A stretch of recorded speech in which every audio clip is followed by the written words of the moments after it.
గురువుని సేవించిన కారణం చేత భగవంతుణ్ణి సేవించిన కన్నా ఎక్కువ ఫలితమే వస్తుంది. భగవంతుడేమంటాడు? చతుర్విధా భజంతే మాం జనా సుకృతినోర్జున ఆర్తో జిజ్ఞాసురర్థార్థి జ్ఞానీచ భరతర్షభ అంటాడు.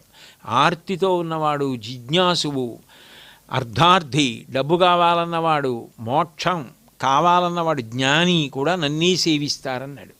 సేవిస్తారంటే అసలు సేవించాలన్న బుద్ధి పుట్టించేవాడెవరు?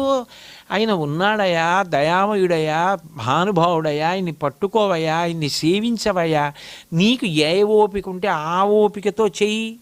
నువ్వు ఈశ్వరుణ్ణి పట్టుకోవడానికి ఎప్పుడూ డబ్బే ఉండాలని ఏం లేదు. నువ్వు ఇది చెయ్యి చాలు, ఈశ్వరుణ్ణి పట్టుకో, ఈశ్వరుడు సంతోషిస్తాడు, నీ అభీష్ట సిద్ధి చేస్తాడు అని మళ్ళీ మళ్ళీ మళ్ళీ మళ్ళీ మంచి మాటలు చెప్తూ పునశ్చోత్తవ సాంత్వవాది నిన్నటు నడిపించిన శంకర భగవత్పాదులు ఎంతటి మహాపురుషులు!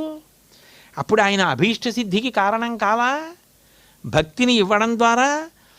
ఆ భక్తి ఎంత గొప్పది అంటే భాగవతంలో కుచేరుడి భార్య అంటుంది, కలలోనం తన్ముందెరుంగని మహాకష్టాత్ముడైనట్టి దుర్బలుడాపత్సమయంబునన్ నిజపదాబ్జాతంబు ఉల్లంబునం తలపన్ అంతని వచ్చి ఆర్తిహరుడై తన్నైన ఇచ్చున్ సునిశ్చల భక్తి భావములను భజించు వారికిడడే సంపద్విశేషోన్నతుల్ అంటుంది.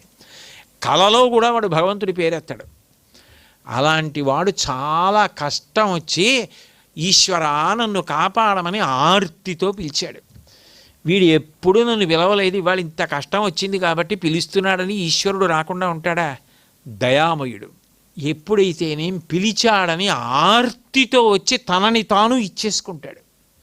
అలాంటి వాడు ఆయన్ని నమ్ముకొని భక్తితో బ్రతికేటటువంటి వాడిని పొదివి పట్టి కాపాడుకోడు.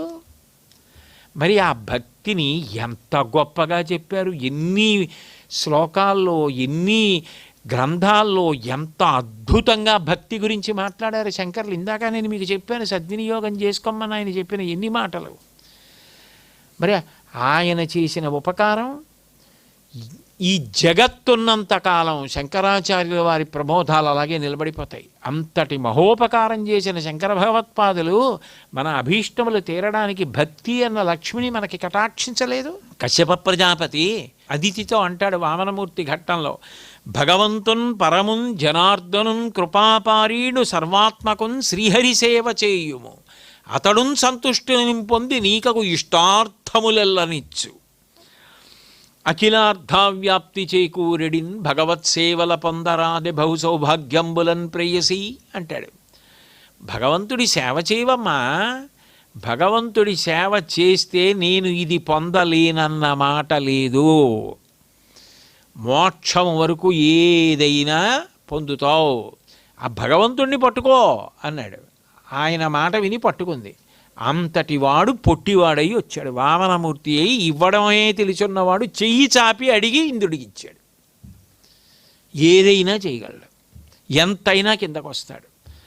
అది మళ్ళీ మళ్ళీ మళ్ళీ మళ్ళీ మళ్ళీ మళ్ళీ చెప్పి ఆ భక్తి జారిపోకుండా, పతనం అయిపోకుండా అన్ని గొప్ప స్తోత్రాలు ఇచ్చి ఆ భక్తిని అనుగ్రహించి మనందరికీ ఆ భక్తి ద్వారా చివరికి భగవంతుడు రెండు కాదు అని అద్వైత జ్ఞానము చేత అనుభవం పొందేటట్టుగా అహం బ్రహ్మాస్మి స్థితికి చేర్చగలిగిన వారు కూడా శంకర భగవత్పాదులే. అయినప్పుడు వారు చేసినటువంటి మహోపకారం ఎంత గొప్ప ఉపకారం చేశారు. కాబట్టి భక్తాభీష్టప్రదాయ నమః అంటారు. అయితే ఇక్కడ మీరు ఒక్క సూక్ష్మమైనటువంటి రహస్యాన్ని పట్టుకోవాలి. భగవద్భక్తికి గురుభక్తికి తేడా ఉండదు. శంకరాచార్యుల వారి యందు భక్తి ఉందనుకోండి, ఆయననొక్కరిని పట్టుకుంటే శంకరాచార్యుల వారి స్వరూపం చంద్రశేఖరేంద్ర సరస్వతి మహాస్వామి వారు గురుస్థానం దగ్గర ఉండడం ఎంత విలువో తెలుసుకుంటే అప్పుడు దాన్ని పట్టుకోవడం వస్తుంది. గురువుగారి సేవ అంత గొప్పది. గురు సేవ ఈశ్వర సేవయే. ఈశ్వరుడి సేవ ద్వారా ఈశ్వరుడు ప్రసన్నుడైనట్టే గురుసేవ ద్వారా కూడా ఈశ్వరుడు ప్రసన్నుడవుతాడు. ప్రసన్నుడై అభీష్ట సిద్ధి చేస్తాడు.